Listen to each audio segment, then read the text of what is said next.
Hello, everyone. My name is Oscar Mendoza.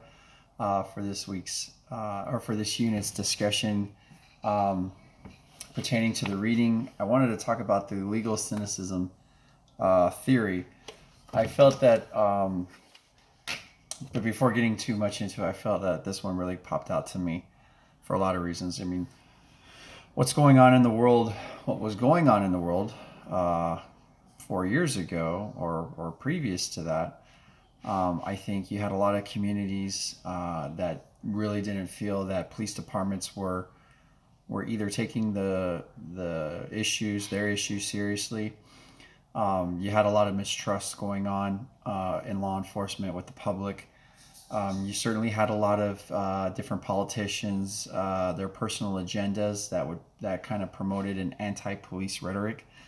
Um, I think this theory just really blossomed into something enormous, something different. That as a law enforcement professional, in the 15 years that I've been working in law enforcement, I've never seen anything like it, and it certainly um, made made the job difficult. It made it difficult in the sense that, and this is just purely on a law enforcement perspective, but it made the job difficult in the sense that for me to go out into a community and conduct law enforcement business, trying to solve crimes using community policing techniques, having the public get involved in those things. You know, in order to do that, you definitely need the support and buy-in of the public. But when you're spending a good portion of time during those interactions just trying to refute some of the issues or concerns that the public has about things that are happening somewhere else in the United States, not even happening in our local city, our police department, that certainly does it does make an impact. So just going legal cynicism. Well, what is it? Okay, so it's defined as a legal system and law enforcement agents are illegitimate, unresponsive, and ill equipped to ensure public safety. So, one thing that does come to mind, I'm a big fan of the city of Chicago. I love it there. Um, I'd like to visit it. I know the history of Chicago. I certainly would like to check it out and spend a good amount of time there. However, Chicago does have one of the highest murder rates in the United States. It has gone down considerably. So, just a couple of fun facts about Chicago. The nation's third most populous city has recorded 490 murders in 2019. That was the numbers on December 31st, right before New Year's, that was kicked out. So that's 13% lower than 2018. So I did have the opportunity to meet up with a couple of the officials with Chicago PD.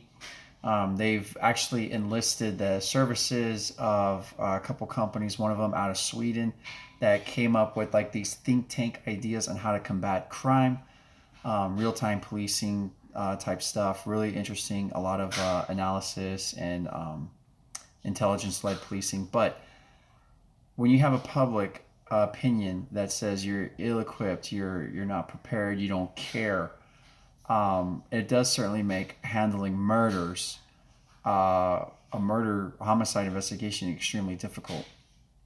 And thus, you're someone that commits one murder can actually commit several other murders because they're not the initial murder that they committed is not being addressed. So they're able to go out and do these things, but their new tactics of combating crime and getting the public to buy into their programs, you can see, and this is those that 2019 numbers actually a lot lower than what it was 2014, 2016, where they had more murders in Chicago, the city of Chicago, than the country of Iraq during a war.